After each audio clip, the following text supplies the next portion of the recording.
So, moving on, we are going to be debuting a little game that we're going to be playing amongst ourselves. We are going to be doing a bit of fantasy booking, if you will. Yay.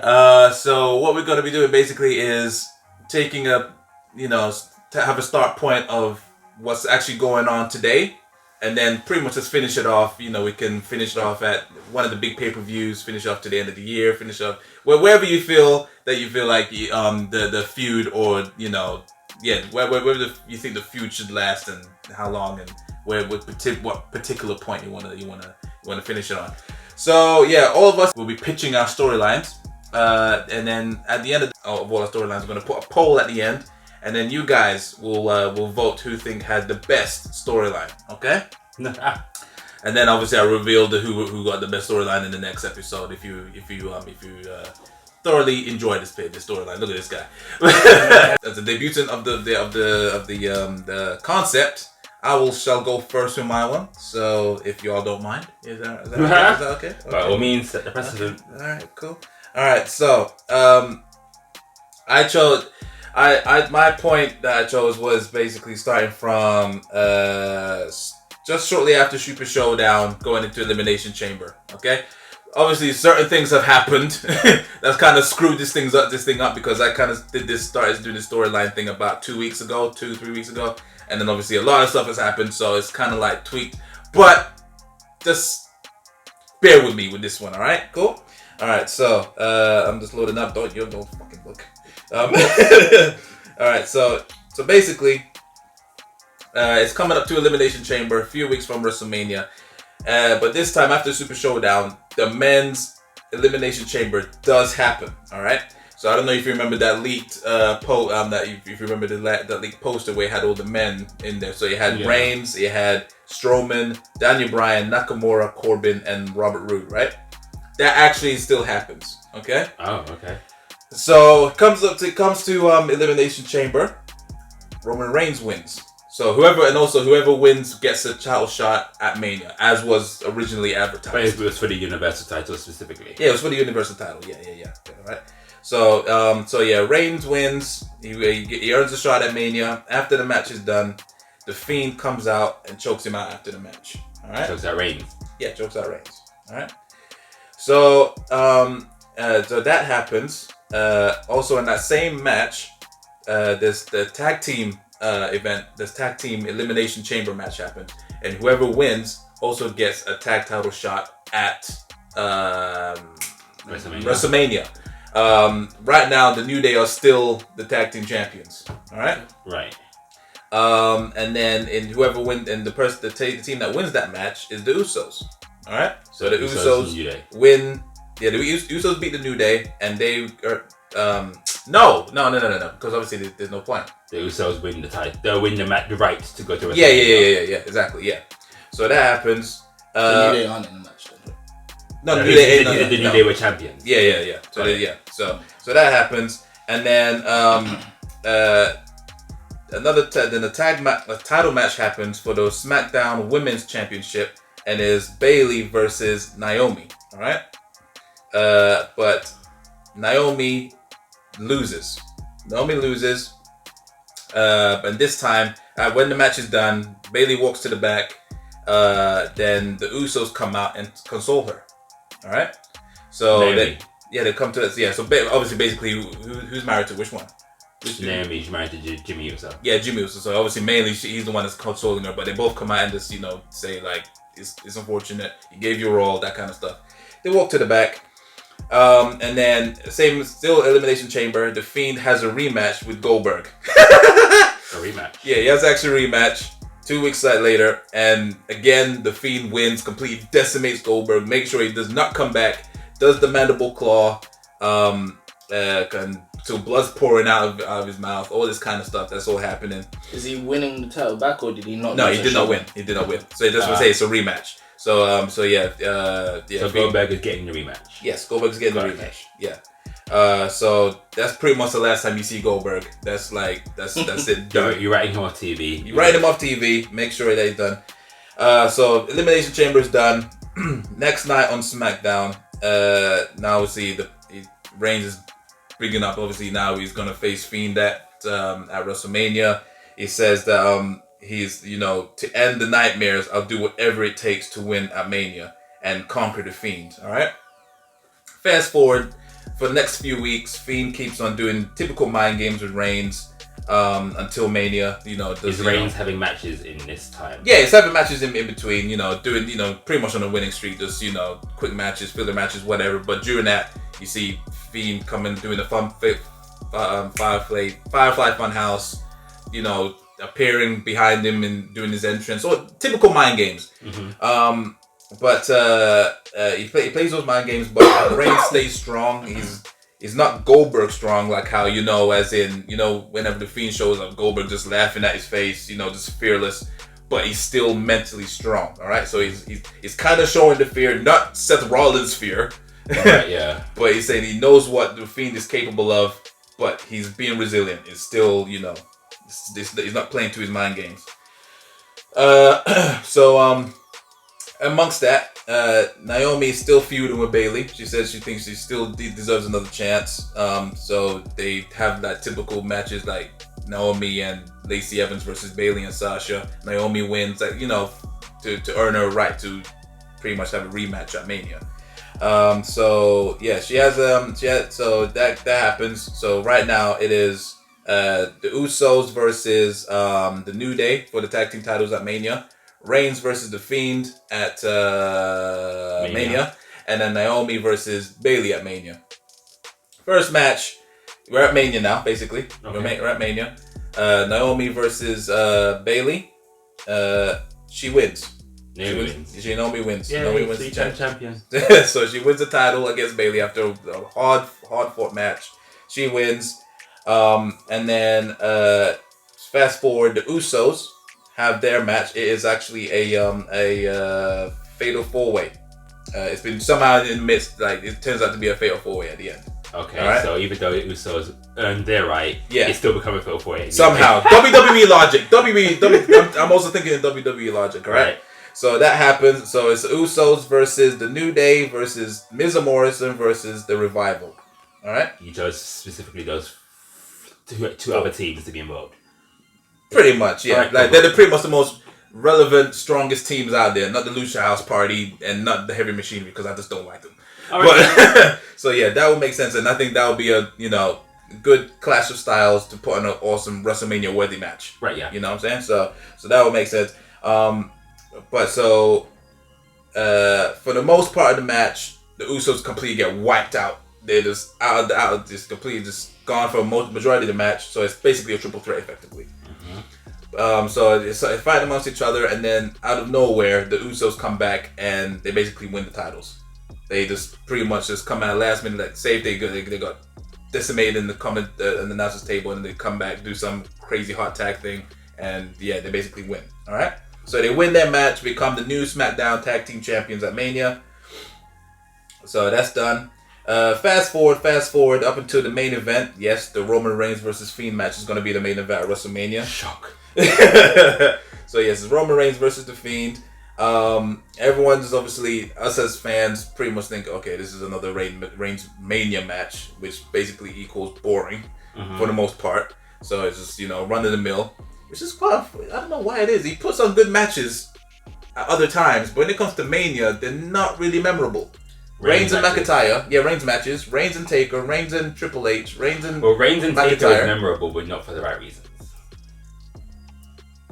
Yeah. Reigns and Taker is memorable, but not for the right reasons. And then I think the only memorable thing about him and Triple H was that he speared Stephanie. I guess, yeah, but I can see what happened in the match. You couldn't say anything, but other than that, it's just typical Reigns match. No one cares for it. It's either people just if he wins, it's gonna be an eye roll. If he loses, then they were just like, well, what's the fucking point? So either way, basically, he's meant to be the face in this feud, but he's pretty much getting booed out of the building still. Oh, okay. And then obviously everyone's cheering for Fiend, basically. All right, so he's meant to be the roles. The crowd changes the roles, basically. All right, so Fiend is pretty much like I said, Fiend is pretty much the face because no one likes Reigns. As it's another Reigns Mania match. He's throwing everything at the Fiend, but to no avail. He's doing spears, Superman punches, everything. He's just no selling it. Pretty much like Big Man Rise from 2K19. So it does that, keeps on, pretty much like Seth and Fiend, just no selling. And then so Reigns goes to try and spear the Fiend. The Fiend moves out of the way and spears the ref. So right now it's completely, there's no official. And then Fiend hits him with a Sister Abigail. They're both completely just out on the floor, on the mat, on the ring. And then 3 mysterious people come out, all hoodied, ballied up. They hang outside the ring. They assist Reigns by handing him a nasty weapon, so pretty much like a sledgehammer, or pretty much a sledgehammer. And he gives the Fiend the pretty much the Triple H Shawn Michaels treatment, where he just completely bashes his head in. Oh, okay. Reigns does that. Reigns does that. So you're essentially turning Reigns heel in this match. Yeah, exactly. Yeah. So the mysterious people drag in the ref. The ref counts and Reigns wins the title. Pretty much, he becomes the new Universal. Not pretty much. Yeah, it just is. He becomes the new Universal Champion. Do we find out these are the people? Reigns stands over the Fiend. The mysterious partners come into the ring, and then they reveal themselves to be the Usos and Naomi. Who helped? Yes. You want to turn them all heel in this one moment. You want to just swerve everyone and turn them all heel. Yeah. Okay, I could do that. Yeah. The Bloodline has all the gold and pretty much is running WWE. So the Usos have got the tag team titles. Naomi's got the SmackDown Women's title, and Reigns has got the Universal Championship. Obviously, they don't really do much with the Intercontinental Championship, so that one's kind of like irrelevant right now. So just bear with me with that one. Has the botch happened yet? Oh, it hasn't. So yeah, huge, bad, crazy ending to WrestleMania. He's getting double the boos, and as well with the Usos and Naomi. Would he still be getting booed though? I feel like that would be like an interesting ending. Maybe they wouldn't boo him because he's actually turning heel. Going forward, he'd probably start getting cheered, but at that night, he'd probably. Yeah, because obviously people are still pissed that it's Reigns winning. It's sure it might be in a heelish way, but because he had to go by any means to do it, and yeah, the fact that he won, I think that would just piss people off even more. And I suppose at this stage, you don't even know if it's heel yet. Like you might, because they're like 3 faces have helped him. Yeah, exactly. Yeah, but obviously during their actions afterwards, they got that evil smirky smile, just like what I'm saying, they could easily do they do that. All right, so post WrestleMania SmackDown. Oh, we're still going. Yeah, we're still going. So the Fiend has pretty much been vanquished. Firefly Funhouse has been cancelled. They're showing little segments of the Firefly Funhouse being burning down to the ground. You just see the Fiend's mask just on the floor, all this kind of stuff. He's pretty much just been vanquished. Then they're officially called now the Bloodline. The Bloodline come down to the ring. They pretty much say they're proud of their actions. They get booed out of the building pretty much because they're just proud of it. And then they start asking the fans like, why are you booing us? We got rid of the Fiend, and yet you don't give us the respect that we deserve. Well, all of the superstars that you love and care about, because of your lack of respect, we will crush them all because the Bloodline is real, and we will destroy any superstar, any personnel in the back, and we'll even destroy the system within. And then as soon as that happens, then you hear shock the system. The Undisputed Era come out. Okay. Huh. The Undisputed Era come out. And who's Naomi's pick for this? So you're Hold on. Okay. The United Undisputed Era come out. They're making their main roster debut as a proper team. So yeah, regarding what the team comes out is obviously Adam Cole, Kyle O'Reilly, and Bobby Fish. No, Roderick Strong. So yeah, so basically during the WrestleMania Takeover, they booted out Roderick Strong, as they consider him pretty much the weak link, as he just kept on losing. He was on a losing streak.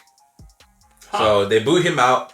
So yeah, Undisputed Era come out. They start obviously having verbal back and forths. Bloodline brag that it's only 3 of y'all, but well, there's 4 of us. And then that's when they bring out Tegan Knox to be there, to be their 4th. So that obviously that's a new fresh challenge for Naomi. It's no one that's pretty much there. It's a new challenge, more believable challenge after she's pretty much done her thing with Dakota Kai. That's fine. Why her? Like I said, it's a fresh face. I would say I would have said Kai. What's Johnny Gargano's chick? Candice LeRae. But it would just be weird that the fact that Adam Cole and Johnny Gargano had a huge feud. Yeah. Why are you gonna go to some next man's group? So right. She would ideally be good. Yeah. But I can't say Alice Shirai. She doesn't fit Undisputed Era. I thought you would have said the chick from AEW, Adam Cole's girl. Britt Baker. Yeah, that was she turns up to WWE. Yeah, I know, right? Her contract expired. I don't know. You never know. That would be huge, bro. That'd be crazy. But I just think obviously Dakota Kai, she's good as a singles superstar. She doesn't really need to be in the stable. Tegan Knox would be a good way to obviously bring up to the mainstream as well. She's a future. She could be a good person for the future, and yeah, and she's quite huge. She's quite over. You would have said her and not Toni Storm. Not Toni Storm. I don't know. I'm not really high on Toni Storm. I don't know. Maybe it's because of the way they booked her or whatnot. Yeah, I just figured that Tegan Knox would be a good shout and probably just fit in at least temporarily into the Undisputed Era. So it obviously gives Naomi someone to feud with. So yeah, they have a big face off in the middle of the ring. Then a massive brawl happens. Chairs, all that kind of stuff happening. But Bloodline pretty much come out on top. They wipe out Undisputed Era. Okay. In the debut. This is on SmackDown. Yeah, SmackDown. So in their debut, they lose. Well, it's not a loss. It's not even a match. It's just a big brawl. Yeah, but then if they're gonna Don't question him, man. Okay. Raw. I mean, this is what I'm here for. Like, you know. Okay. Sell me on this now. On their debut, they're gonna lose. We'll see where you go with this. Keep going. I'm gonna do the same with you as well. Don't worry. I'm doing the same with you. You'll just carry. So anyway. No, but I lost my spot now. Yeah, so they come out on top. So they don't necessarily interact with each other for a while until SummerSlam. The reason is so basically to cover that space, they pretty much the Bloodline get typical WWE stuff. They pretty much get like a restraining order against the Undisputed Era because obviously they're kind of afraid of them. So in order to stay away from them, they just have a restraining order for the time being until SummerSlam. So you got 3 months to play with. All right.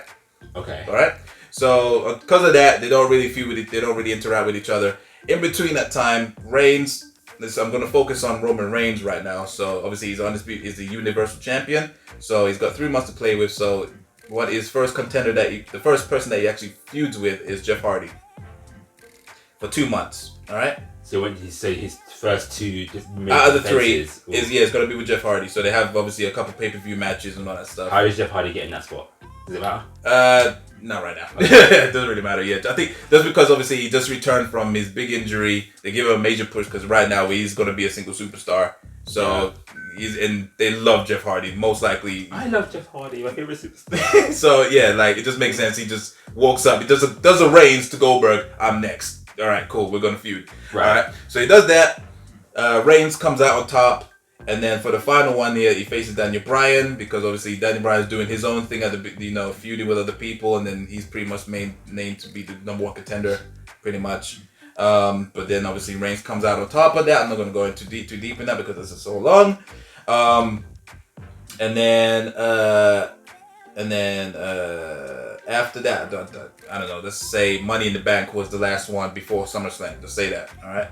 Because there's no real pay-per-views out. Even to this day, it's kind of weird. So yeah, that happens. And then after he finishes his feud with Daniel Bryan, Adam Cole earns a title match at SummerSlam via winning a Fatal 4-Way. All right? So pretty much Ricochet style. All right? So right now it's officially Reigns versus Adam Cole at SummerSlam. All right? So great match. Back and forth. But it ends in a DQ due to interference by the Usos.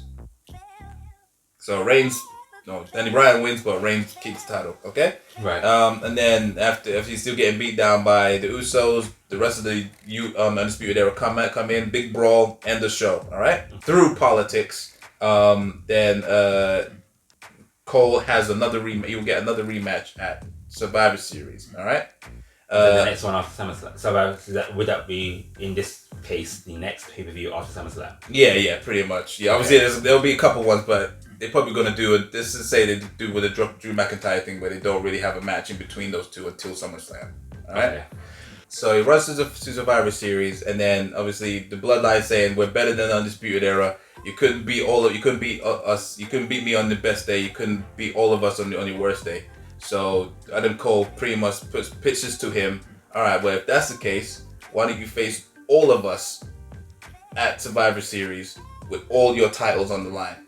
So it's the 4v4. 4v4, all titles on the line, and yeah, pretty much. All right. Huh. So obviously back and forth in between. Comes to SummerSlam. When it comes to NAOMI and Tegan Nox, NAOMI keeps her title. She pins Tegan Nox. NAOMI's still champion. In this match, is it intergender rules or is it mixed match rules? So Naomi and Tegan Nox aren't allowed to technically be involved. So once the women have been pinned, they have to leave. Yeah, they have to pretty much leave. Yeah. What? Yeah. That's so bad. Yeah. Did she leave Naomi in the match? Nah. Leave her in the match. Let her get super kick or something like that. Leave her in the match. Technically, she's a heel. So if she's a heel, fans go for that. I mean, they loved Nia Jax getting beat up by 3 men at the Royal Rumble. So let me finish. So Naomi pins Tegan Nox. That's it, done. They leave. Then obviously it leaves Kyle O'Reilly and Bobby Fish and Adam Cole versus Reigns and Usos. Then the Usos pretty much lose their titles to Undisputed Era. We got new tag team champions. They get eliminated. Okay. And that's it. So everyone leaves. No, not everyone leaves. No, yeah. So yeah, that's it. So yeah, the Usos are eliminated. Reigns. Adam Cole left. Yeah, right. Reigns and Adam Cole are left, and Adam Cole wins. Adam Cole wins the undisputed. I keep calling it undisputed, the Universal Championship. So just to check, when the two people that beat the Usos, they leave. They leave as well. Yeah, they leave as well. Yeah, because it doesn't make sense of Reigns pinning them as well. It doesn't make sense. So that's the end of the match. Adam Cole wins the championship match. Undisputed Era is celebrating their victory. Reigns is there, just defeated, completely lost, and then at the end, total blackout. Then the sirens start to play. The Fiend returns. The sirens start to play. You know that little screechy sound that you see here when the Fiend comes up. Oh yeah, they let me in. Sure. Yeah, you know that. Yeah, and you see the flashlights and shit. Yeah. Then he pretty much mandible claws Reigns, blood pouring out, all that kind of stuff, and that pretty much restarts their feud. Because obviously this is like a resurgence for the Fiend, and then so we're taking Reigns out of the title picture. Yeah, and he's busy doing his thing with the Fiend again. Okay. So the Undisputed Era pretty much stay on top, and then next night on SmackDown, pretty much Naomi comes out by herself. She pretty much ditches the group shortly after, as she realizes that she's out of everyone of that bloodline, she's the only one that kept the title. True. So when she thinks of that, she's just like, they're a bunch of waste. They're a bunch of waste. So she's better than them, considering the fact that she's the only one that kept the title, and she turns face again, pretty much. And she apologizes to the fans, and yeah, then whatever happens afterwards. I kind of lost it right there. So okay, yeah, pretty much, yeah. I can take this for you. I would want it to be a 4-on-4, even playing field. What's it called? 4v4 intergender, but it would have just been one photo finish.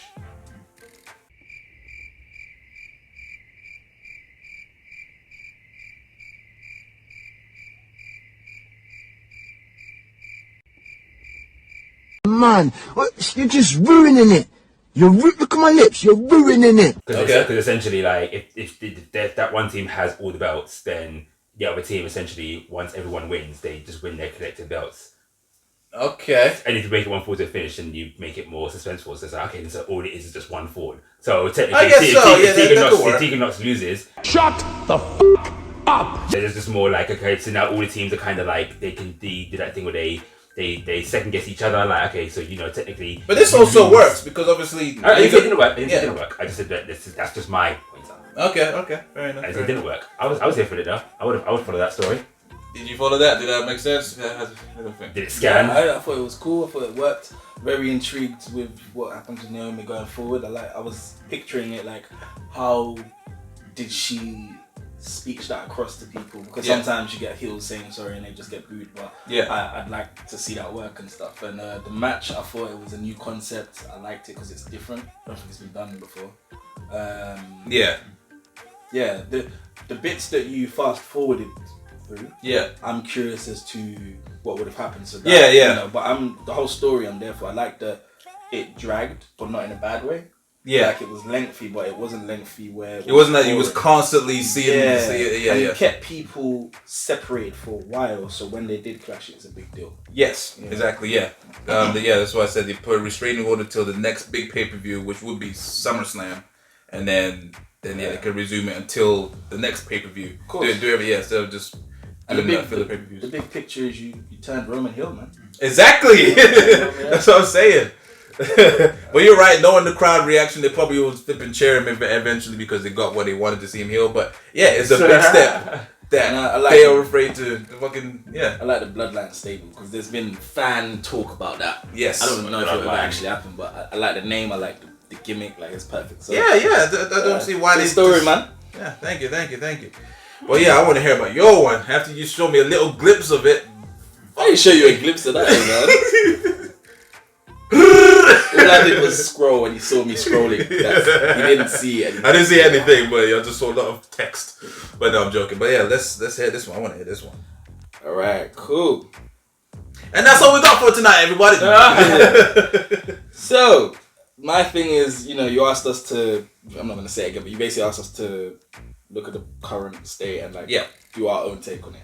And I'm just looking at WWE and they have certain agendas, they have certain stars they want to push, they have certain stars that they want us to hate, they have certain stars they want us to love, they have an agenda to piss us off at times, like all of this wrapped up in one, and I think I can still potentially do what they're after, but do it better. So here's my thing. We're going to start a couple weeks before Super Showdown, where Goldberg challenges The Fiend for the Universal title. He still does that. Goes just as it went in real life. They get to their match at Super Showdown, but Goldberg still defeats The Fiend for the Universal Championship. So far, nothing has changed. The first SmackDown after Showdown, Goldberg is still in the ring, talking how he spoke on SmackDown, whatever he said. Roman Reigns still comes out and says that he's basically next, challenges for the title. And then, let me just double check my notes. He says I'm next, and they have a bit of a stare down. And as they have that stare down, all of a sudden you hear Cena's music, right? Cena comes down to the ring. This is Cena's official return to SmackDown. Okay. Because that was the same SmackDown he did return to, but instead of us doing what he did, he comes out here. His music hits, crowd are going crazy. They haven't seen him. I believe it's even in his hometown, wasn't it? Yes, Boston. So Cena's the babyface here. Now Cena is doing his usual stick where it says it feels good to be back. It's WrestleMania season, and he talks about how he doesn't know how many manias he has left, and he says he's going to be at this year's WrestleMania, but the question is to do what? And he basically acknowledges the fact that for a while he's been away from the title picture. And in addition to that, even before that, just being away from the WWE in general. And he said that that was all done by design. It was all done on purpose to give the future a chance and not to take away from them. But then he says he saw Goldberg come back at Super Showdown and win the title. And he said that essentially inspired him. Made him believe that he could do the same thing. And then he says, but the only difference between him and Goldberg was that he's not a 53-year-old who needed Slimming World and alarm clocks for the gym every day for 2 months in order to prepare for one match. Okay, fair enough. So a little dig there. Yep. Goldberg walks right up to Cena and says it would be an honor to spear the Right, so it's a bit heated. Roman Reigns interjects, talks as well, calls them both crazy if he thinks he's going to be left out of this. Cena takes his shirt off, ready to fight. Walks up to Roman. Goldberg says, I'm going to leave you two ladies to sort out your problems. He walks away. Either way, one of you is next, is the last thing he says.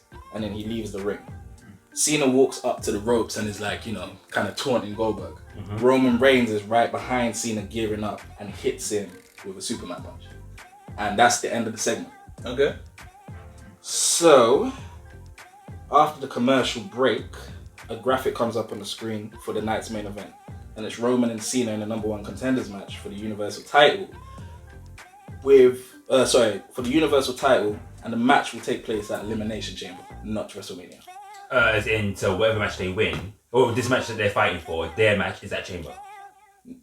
Yeah, so Roman versus Cena in the main event of SmackDown. Whoever wins that match faces Goldberg at Elimination Chamber. Gotcha. Got it. For the title. That's what I was getting at. So, we digress a little bit. There's a backstage segment with all the tag teams, all the SmackDown tag teams arguing in the back about who's next for a title shot against Miz and Morrison. They're all shouting, and then a guy in a headset and some papers comes out and says that, right guys, the board of directors have said that there will be 2 elimination chambers, one between SmackDown superstars to face the Universal Champion at WrestleMania, and one that will be for the tag team elimination chamber match featuring teams from both Raw and SmackDown, with the winning team facing their respective brands' tag champions.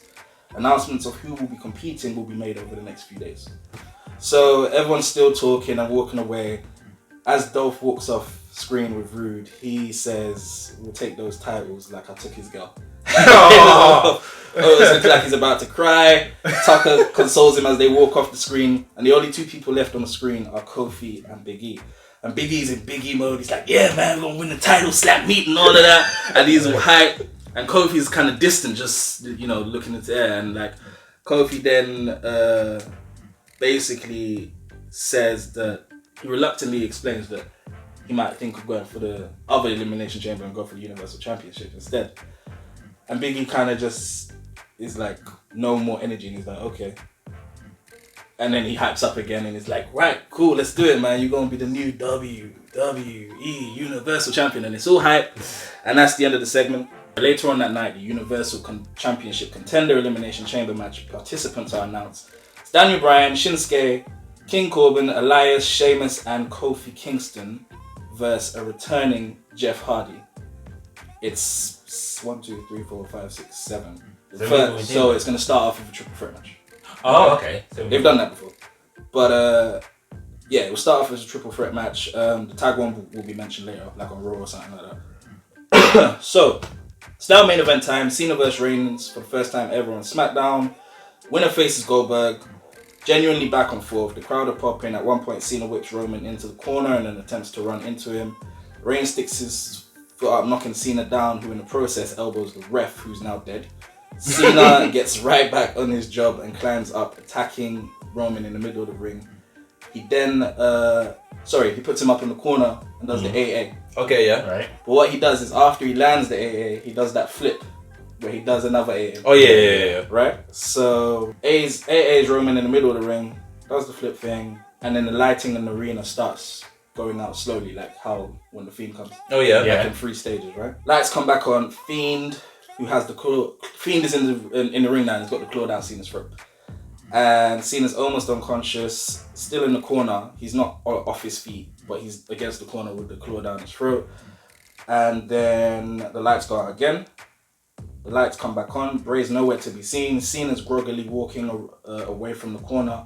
Roman's in the opposite corner, hits Cena with a spear and pins him. The ref miraculously recovers, counts like the slowest 3 count ever. Roman wins and faces Goldberg at the Elimination Chamber. So, Reigns is celebrating, makes his way to the top of the ring, and basically, you know when a match is over and the loser is still in the ring and the music stops? Mm-hmm. So that happens with Cena. Mm-hmm. So Cena's like kind of recovering, looking around, his music isn't playing, but the crowd are like, Cena. Mm-hmm. Then the lights go out. And then the lights come back on, Reigns appears again, Reigns does the claw thing again, attacking Cena, this time taking him down. Then the lights go out again. And then it's longer this time, and then when they come back on, Cena and Bray, are on the announce table, in the Sister Abigail position, and Bray nails the Sister Abigail through the announce table. And that's how SmackDown ends. SmackDown's off the air. Cena's dead, like he's just selling it, he's unconscious, he's really hurt. And that is it for SmackDown. It's announced on Raw that the tag team match is going to be Usos, Heavy Machinery, Ziggler and Rude, the OC, Ryder and Hawkins, and AOP. And just so everybody's happy, the Revival are competing that night as well. Tag team title match against the Street Profits. So, it's also announced that on Raw, Cena suffered multiple injuries and will be out indefinitely. Won't be around for Elimination Chamber. There's even one of those WWE.com exclusives showing him getting stretched out. Okay, so fast forward to Elimination Chamber. The Revival lose to the Street Profits. Surprise, surprise. The winner of the tag team Elimination Chamber match is AOP, which solidifies them as major credible heels. They'll go on to face the Street Profits at Mania, which has potential to be a good match. There can be loads of awesome build up to this as well, is what I think. What else? Oh yeah, for example, like Street Profits doing all of the smoke rubbish, and then AOP just beat them up, smack them out. Episode of the Firefly Funhouse pops out. This is still at the Chamber pay-per-view, and it's just Bray digging at Cena, even little inside jokes about how Cena buried him. Which ironically is what they ended up doing. But I didn't know that when I wrote this, so that was cool. And just tell Cena never give up and accept the challenge. Universal title match, Spear vs Spear, OP vs OP, big sweaty men slapping, all of that rubbish. And it's a back and forth match. The crowd are behind Reigns. For WrestleMania. No, this is still at the Chamber main event. Right. Crowd are behind Reigns. Crowd of kind of booing Goldberg. Goldberg kicks out of multiple Superman punches. Reigns kicks out of the jackhammer. All of that. You're gonna make it a jackhammer? Huh? A suplex or a jackhammer? It's very clear. The jackhammer. Reigns kicks out of the jackhammer. Goldberg kicks out of like a million Superman punches, and eventually Roman hits a spear and becomes the new Universal Champion, and the crowd actually dig it. Alright, so end of elimination. Kicks out of jackhammer then, but for the Fiend can. Sorry, Mango. Yeah, I know. So it's the end of Elimination Chamber. Roman Reigns is the new Universal Champion. That's where we're at now. Now the main event is the Elimination Chamber match for the winner, who's gonna face Roman Reigns at WrestleMania. Okay, yeah. Alright. So starts off Daniel Bryan, Shinsuke, and Jeff. Cesaro and Sammy and Big E are on the outside cheering on. Crowd are going crazy. Sheamus is the first entrance in the pod. I'm not going to go through everything, but he was first in the pod. He clubbers, first in after the three that started the match, and he clubbers everyone, really heals it up. Does this for a while until the next person's turn. It's Elias, who is reluctant to get into the ring. Sheamus is waiting for him, egging it on, get into the ring and fight me, all of that. Daniel Bryan tries to roll him up from behind and Sheamus kicks out. While this is going on, Elias lifts up one of the steel panels and pulls out a guitar and walks into the ring, smashes Sheamus over the head with it. Nice. Shinsuke then hits Sheamus with a Kinshasa. He tries to pin Sheamus, but Sheamus kicks out after two, giving Sheamus the credibility they flipping should have since coming back. Right, Fast forward, it's Kofi's time to shine. No one has been pinned yet. King Corbin is next in. He takes his sweet royal time getting into the ring. While he does this, Sheamus is gearing up for a brogue kick on Bryan. He goes for it. Bryan ducks and Sheamus goes over the top rope. But before Bryan can even get back up properly, Shinsuke hits him with a Kinshasa. Sammy and Cesaro going crazy outside. Corbin then picks up the pieces and hits Bryan with an end of days, pinning him in the process. Bryan's eliminated. Shit. Fast forward, Elias is eliminated by King Corbin after another end of days. Shinsuke has been eliminated by Kofi after Trouble in Paradise. We're now down to Kofi, Hardy, Sheamus. At one point, Sheamus and Corbin both double powerbomb Kofi through one of the pubs, killing him. Big E's trying to talk to him through the cage. It's all like a proper deep moment. Oh, so all these managers are still just like there. Well, I mean, Shinsuke and that have left. Cesaro or whatever. I'm getting at. Corbin and Sheamus turn their attention to Jeff Hardy, who's also on the outside but fights back. He eventually locks Sheamus down and then hits Corbin with a twist of fate on the outside. Corbin is now dead. Hardy then gets back up into the ring, fights Sheamus. It's back and forth, but then Jeff hits a twist of fate on Sheamus. He picks him up and hits another one for good measure. and then this is the bit where I think you guys would like it. Jeff climbs up to the top, about to go for a swanton, but says, "No, I can go higher." Climbs to the pod, goes off is about to hit a swanton off the pod, but Corbin climbs aside and pushes him off. Right. Pushes him off directly into a bro kick. Oh, death! Oh wait, Well, so Jeff would do it. So he dives down like that Yep, into the bro kick. Into a bro kick. Death! Nice. Jeff Hardy is pinned. He's out for the count. And then some. Yep. Sheamus and Corbin now turn to walk over to Kofi, who's also dead. But Baron turns on him and hits him with the end of days, pin Sheamus. So it's now down to Corbin and Kofi. Okay. Obviously, It. this is Kofi's moment now. It's like Kofi Mania 2. Like, everyone is hyped for Kofi, right? Again, after a while, Kofi gets a bit of momentum, causing Corbin to go for a blatant low blow. He then goes for an end of days, but Kofi counters it into an SOS, scoring a very near pinfall. Crowd are booing because they think it's free. Commentators are even selling it. You know, Big E's wilding out. Corbin's running out of the ideas, stressing out. He then remembers the loose panel that Elias lifted up. And he goes to get the panel to hit Kofi with it. And as he's walking with it, Kofi drop kicks the panel into Corbin's face. Right. And it's heavy, so it lands, he sells it, like it lands on his face. Like, Right. And then Kofi goes into the corner to do the clap thing that he does before he does the Trouble in Paradise. So he's clapping, Big E's doing the clap in motion with him against the thing. And then, just as they're doing it, someone shoves Big E into the cage from the outside. Okay. And it's Robert Roode. Robert Okay. Roode pushes Big E, smack face Big E out. Kofi's like, "What are you doing, man? What are you doing?" He's distracted. While that's happening, on the other side, just like we referenced before, another panel is lifted up and Ziggler comes out of it. The same way Shawn Michaels did years ago. Yeah. Comes out, sweet chins Kofi. Kofi's down. Corbin hits him with an end of days, pins him 1, 2, 3. On the panel that was on. No. This is so Ziggler lifts the panel, comes into the ring, sweet chins Kofi. Kofi's out. Corbin, Ziggler then wakes Corbin up. Corbin picks up Kofi. This is in the ring. Hits him with an end of days, pins him 1, 2, 3. Oh, you gave him into Corbin? Yeah. So you know, now raging. Corbin is the #1 contender for the Universal title at WrestleMania versus Roman Reigns. Now give us the feud that he just got rid of. So there has to be a payoff. I have faith in you.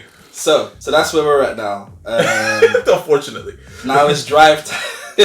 Cancel WWE. I know this is a lot, but now it's drive time to Mania. Kofi's on his way back to tag title picture. Jeff Hardy actually goes to Raw briefly to try and avenge Matt Hardy.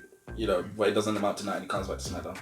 Eventually, most people who were either in the chamber match just end up in some multi-tag team match or feud for the IC title. Nothing major for any of them. Cena eventually returns and accepts Wyatt's challenge, but then disappears again for weeks. Episodes of the Fun Firehouse continue to dig at Cena. Reigns and Corbin are going back and forth. The Usos and Ziggler and Roode are involved in the mix, but no dog food this time or anything. This time the feud is actually serious. They both want to prove themselves. Corbin thinks Reigns just got lucky against an old timer who got lucky.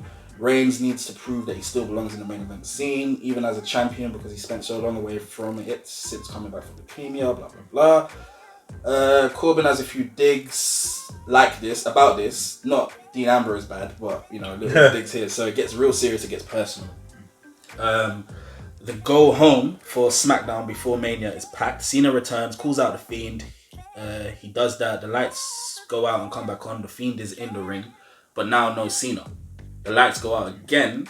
Cena's back in the ring with a steel chair and just attacks Bray viciously. Bray runs off. So he doesn't take out Bray, but Bray runs off. And everyone's kind of baffled at that. Like Bray's running away from Cena. Cena looks strong.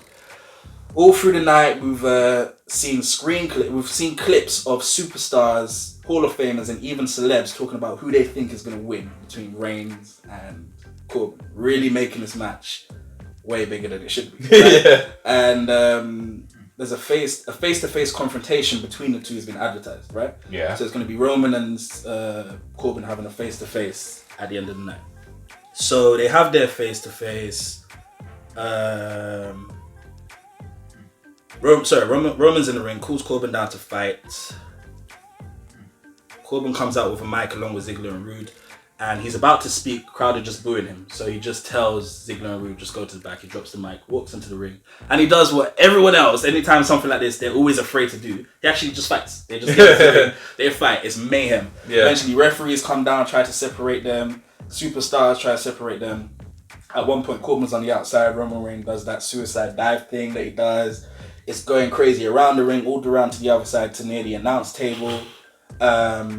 Mayhem, basically. Yeah, at one point, Roman Reigns is being held back and starts just punching superstars down.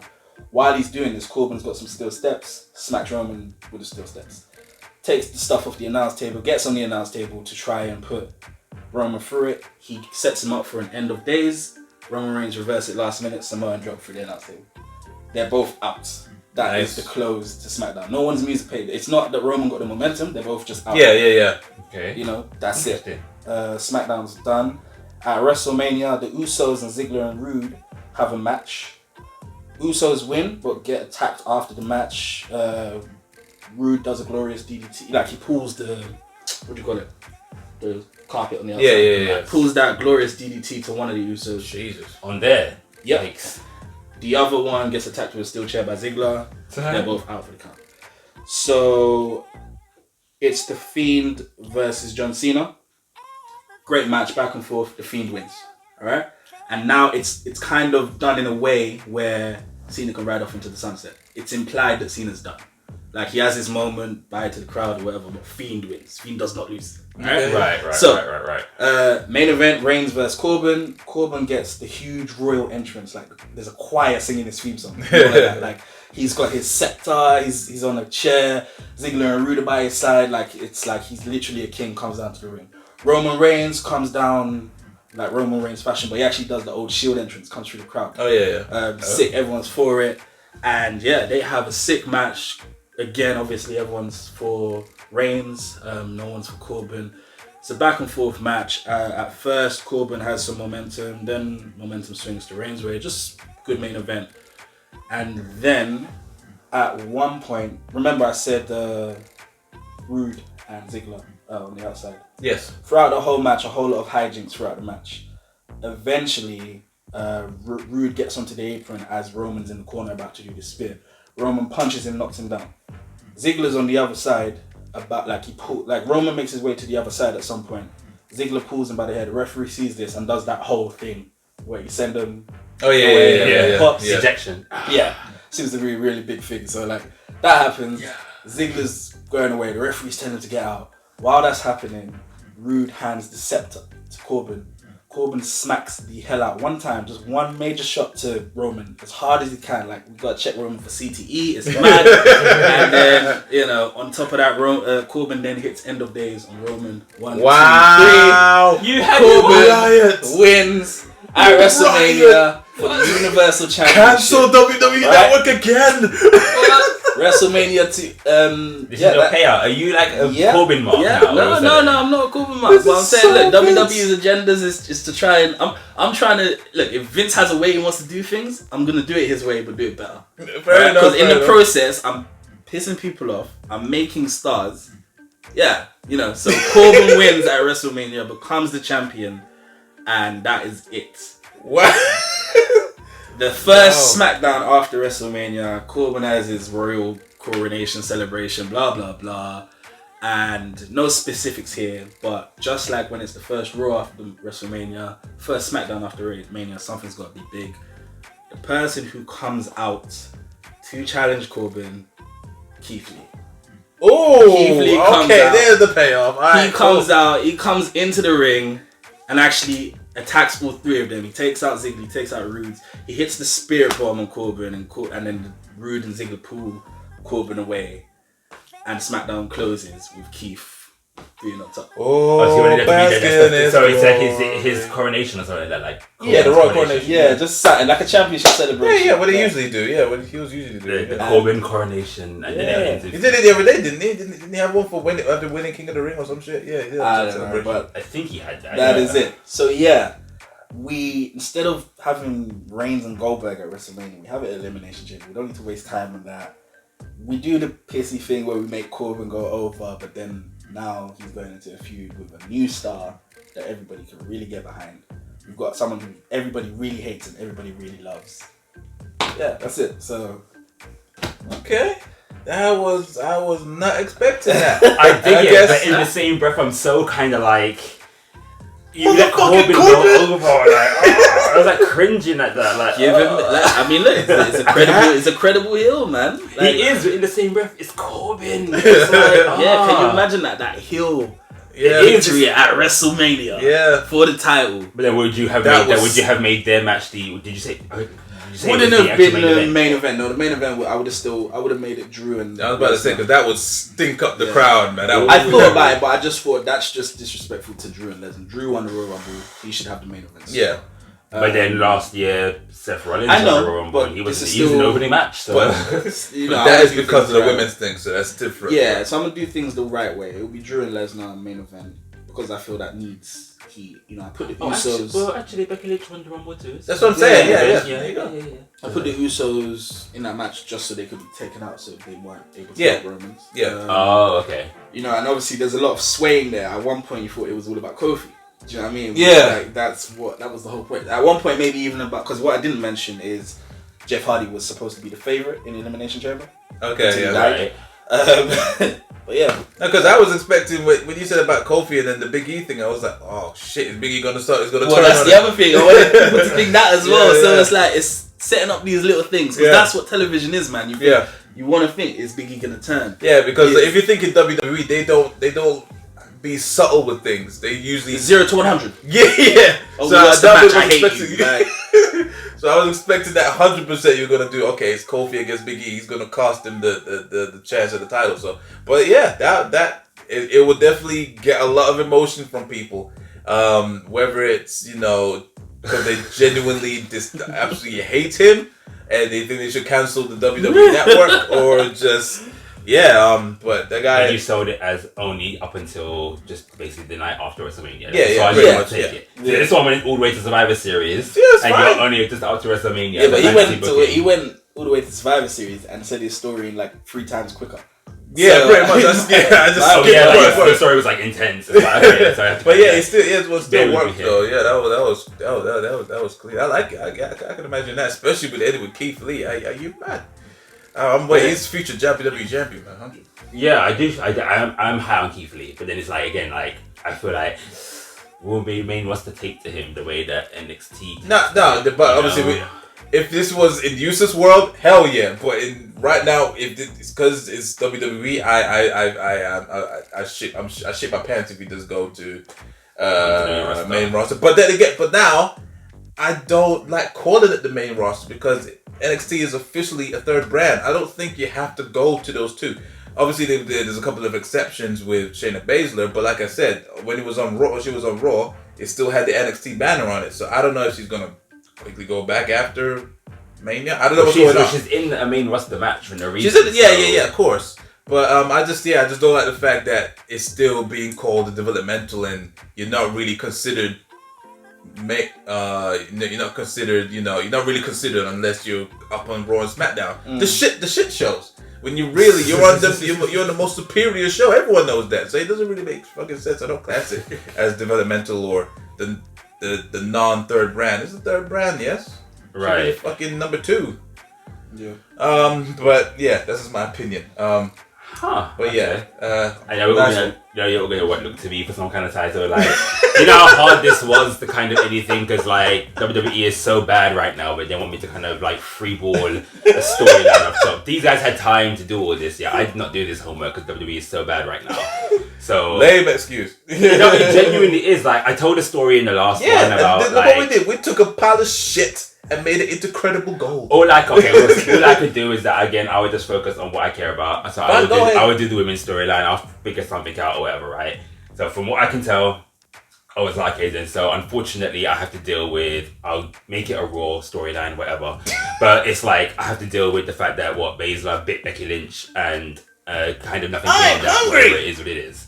So there's nothing really happening with that. But then she's gone to Elimination Chamber to have this random chamber match. Can I change the chamber members? So I would take the Riot Squad out and put like some other people, like maybe a returning Nia Jax. Keep Natalya in there. Keep Ruby Riott in there, actually. Yeah. So so that's Riot, Natalya, Nia Jax, Shayna Baszler, so I need 2 more people. Asuka? Asuka, so keep her in there, so that'll be 5. And then as a 6th, who's actually even on Raw in terms of the women? Put Liv Morgan or no, Lana. Don't put Liv Morgan or Lana in there. No, because like, what are they going to? Lacey Evans? No, not Lacey Evans. Evans. She's on SmackDown. Okay, fine. We'll chuck Lana in there. Yeah.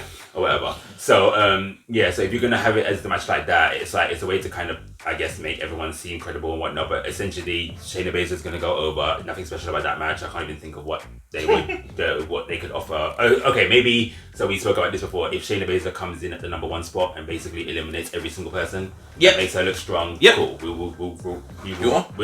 will roll with that. Yeah. And whatnot. So we can roll with that. I said, so essentially you now get Becky Lynch and Shayna Baszler at WrestleMania. I said that you give them one of those kind of matches where it's like it's a back and forth match. It's, you know, it's the armbar versus the Kirifuda clutch. Is that what I finished with? Yep, Kirifuda clutch. So it's like essentially you just give them a back and forth match. You give it everything that, or like Shayna Baszler is unable to put Becky Lynch down. She's just like, Becky Lynch is just refusing to stay down. And then I said that you just get the random pop of the night. I said you get the Ronda Rousey return. And then in which case, Ronda Rousey is going to return. She interferes in the match. And it could be that whether she gets physical or not, either way, she interferes and causes Becky Lynch to lose. Yeah, so now Shayna Baszler wins. So if Shayna Baszler wins and whatnot, then the next night on Raw, you're going to get Shayna Baszler bragging that she was the one to dethrone Becky Lynch after... Actually, no, sorry. I said that the interference would be that it's the one that writes Becky off TV. Mm-hmm. So the kind of thing where it could be like, so she was KO'd, she was everything, but it writes Becky Lynch off of TV, like, so she's basically going to be gone for the next few months or whatever. So Baszler will come out on Raw, she will hype that, you know, she was able to beat Becky Lynch, dethrone Becky Lynch, no one else is able to do it, it's just down to her.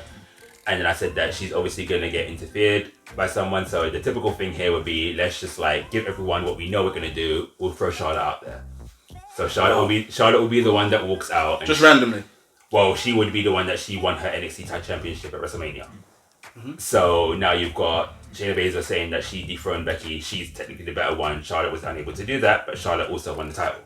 So now you've got the 2 egos clashing with each other. Shayna Baszler's ego, Charlotte's ego, but then we already know Charlotte's so overbooked as it is that, you know, now it's kind of like, okay then, so you throw down that challenge that it's now going to be title versus title at whatever the next big event is, pay-per-view is, whatever. So it will be title versus title, NXT title versus Raw Women's title, Baszler versus Charlotte, who's going to win?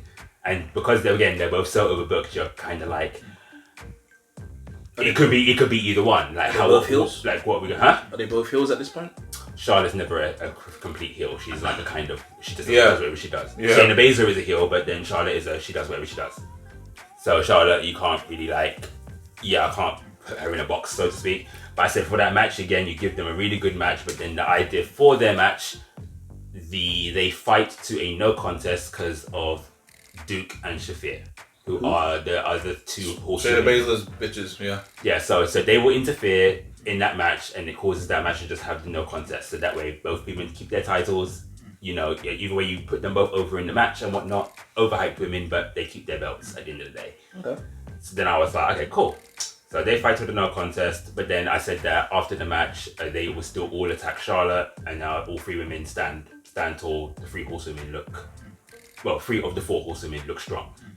So then I'm like, okay, cool. So keep Baszler feuding with random women on Raw, keep her looking strong, whatever. I said you take it to NXT. Charlotte is now feuding with the 2 women, the Duke and Shafir. So she's feuding with them. She's now going into their pay-per-view and whatnot, and she has a match with either one of them. It doesn't really matter. I don't really know what their ability is. It is what it is. So she's now feuding with them. She goes into that match, and then the idea is that Baszler will interfere in that match because that's her girls, and now Charlotte will lose the title to one of those. So now the idea is that the 3 horsewomen have the belts, but then there is still that beef between Charlotte and Baszler now. So now you bring Charlotte back to the main roster. I was like, okay, so on the main roster there can be that women's battle royal or something to determine the next number 1 contender for the women's title.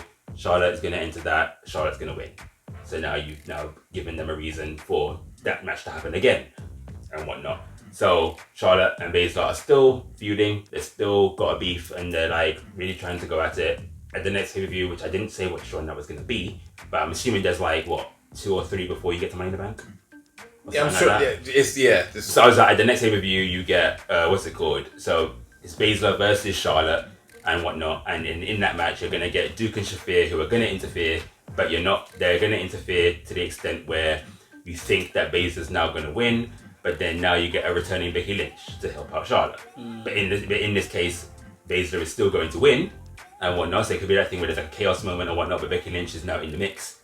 But then at the end of it and whatnot, Becky Lynch and Charlotte essentially stand tall. So like that thing where the three horsewomen are now walking up the ramp and they're like, you know, carrying away, but then Charlotte and Becky Lynch stand tall. Cool. So now the next night on Raw, you're gonna get Becky Lynch saying that she's like, you know, she's on the hunt for Ronda Rousey. She has a beef to settle with Ronda Rousey and whatnot. However, you know, she also has a debt to collect from Baszler because she's the one who beat her at WrestleMania. Regardless of Ronda Rousey, Baszler's the one who won. So now you go into Money in the Bank, and then I said that you've got, and I only use Money in the Bank as a staple because it's still, even though it's a minor, it's still a major pay-per-view. Does that make sense? So in terms of where that can fit, I was like, at that one, the idea is that you get Becky versus Baszler number 2, and you go into that match, but then it's billed as that, but then really it's going to be like a chaos 6-person match because there's going to be Becky, you're going to have Baszler, but then you're going to have her 2 girls interfere, and then you're going to get Charlotte who's going to interfere, and then it could be that thing where you get that chaotic moment where it's like the ref is dealing with the other 3 women, so Becky and Baszler are in the ring or something, and then I said you'll get a returning Ronda Rousey again.